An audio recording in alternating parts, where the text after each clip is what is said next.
Ok, je pense qu'on en a tous un peu plein le cul du Covid, ça tue des gens, ça nous empêche d'aller dans les clubs échangistes, ça nous oblige à porter un masque avec cette petite angoisse qu'on a tous au fond de nous, tu sais, l'angoisse du « et si jamais ce truc se décolle pendant que je suis en train de faire mes courses chez Carrefour, qu'est-ce qui se passe si je peux plus porter mon masque ?» Est-ce que Carrefour a engagé des snipers qui peuvent m'abattre à tout moment pour non-respect des gestes barrières en me tirant une balle entre deux étagères de pâtes? Ah, satané Covid. Mais en dehors de ça, pour toi, c'est quoi le pire truc lié au Covid? Hop hop hop, ne réponds pas, cette vidéo est déjà enregistrée, c'est pas du direct, je peux pas t'entendre.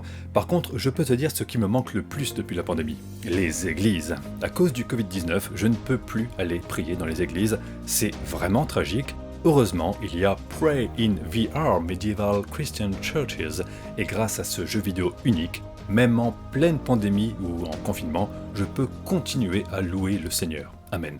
Alors ce jeu est sorti fin 2020 sur Steam et je me devais de te le présenter, j'en ai fait la promesse, et sur la page du magasin on peut voir qu'on se fout pas de nous. L'épidémie nous a empêchés d'aller à l'église pour prier. Mais nous avons encore un moyen de prier. Dans l'église VR, tenez la croix dans vos mains, écoutez de la musique sacrée et priez Dieu, un espace privé pour votre âme. Alors c'est parti pour un test du meilleur jeu de l'année 2020. Bon ok, j'en ai peut-être un peu trop fait, c'est pas vraiment un jeu vidéo, c'est plus une expérience en VR, et sincèrement c'est vraiment bien fait. Dès qu'on le lance, on arrive dans une église qui va nous servir à sélectionner notre lieu de culte favori, et on est accueilli avec cette musique divine.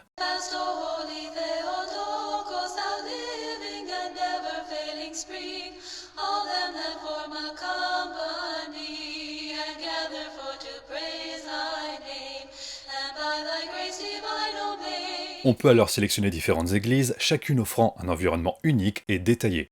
Et je trouve ça vraiment bien de nous laisser le choix parce que, bon, je veux pas jeter la première pierre, mais faudrait vraiment être un hérétique pour vouloir prier dans une église de l'ère féodale. Donc, direction le Saint-Empire romain, ça reste une valeur sûre. Et nous y voilà. Graphiquement, y a rien à dire, on est sur du photoréalisme. Le niveau de détail est vraiment bluffant, surtout en VR.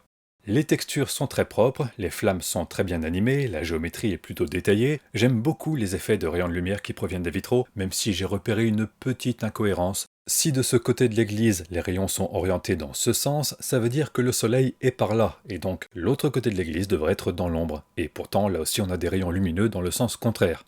Donc soit on a deux soleils, soit c'est juste une petite erreur de la part des développeurs, je ne sais pas. Et dans le même style, on a des problèmes de trous dans la map qui font apparaître la demeure de notre Seigneur Tout-Puissant, le ciel, ainsi que des murs qui n'apparaissent que d'un côté, mais j'ai bon espoir que tout soit corrigé avec une future mise à jour. En tout cas, c'est pas vraiment gênant, ça n'empêche en rien la prière. Pour prier d'ailleurs, je l'ai pas dit, mais on dispose d'une croix dans la main droite, symbole de notre foi. Je regrette juste qu'on ne puisse pas la changer. Personnellement, je n'aime pas beaucoup la croix bourgeonnée, j'aurais préféré porter une simple croix latine, comme la plupart d'entre vous je suppose, mais malheureusement ce n'est pas possible. Après, la croix bourgeonnée reste un classique, c'est quand même un peu moins tape à l'œil que cette vulgaire croix celtique, donc je respecte ce choix. Le gros point noir de ce jeu, ça reste quand même sa musique. Même si elle est divine, il n'y a qu'une chanson qui passe en boucle, j'aurais aimé avoir plus de diversité, c'est assez dommage. Peut-être qu'il y aura des DLC avec des chants grégoriens, je l'espère, mais pour le moment, les développeurs n'ont rien annoncé, donc il faut pas trop compter là-dessus. Niveau interaction, là aussi, il n'y a pas grand-chose, il faut le reconnaître. Pas de possibilité d'utiliser un bénitier, on ne peut même pas allumer un cierge, ni utiliser un banc de prière, donc c'est assez dommage. C'est vraiment ce genre de petits détails qui manquent pour en faire un jeu parfait. A noter que ce jeu n'est pas multijoueur, il n'est pas possible de prier avec ses amis, ni même de se confesser auprès d'un ecclésiastique. Ça reste une expérience solo, mais évidemment, nous ne sommes jamais seuls, puisque Dieu est en chacun de nous, dans nos cœurs. Donc, quelque part, c'est un des rares jeux solo qui reste multijoueur même si on n'a pas internet, ce qui est bien pratique. Enfin voilà, c'était Pray in VR, un jeu vidéo que je conseille à tous les fidèles. Évidemment, si tu es un païen, ce jeu ne t'intéressera sûrement pas, et de toute façon, ton âme est déjà perdue et tu finiras en enfer. Mais pour les enfants du Seigneur tels que moi, je pense que ça fait partie des incontournables à avoir dans sa bibliothèque Steam. C'est tout pour moi. N'oublie pas de t'abonner et de me mettre en commentaire ton verset préféré de la Bible.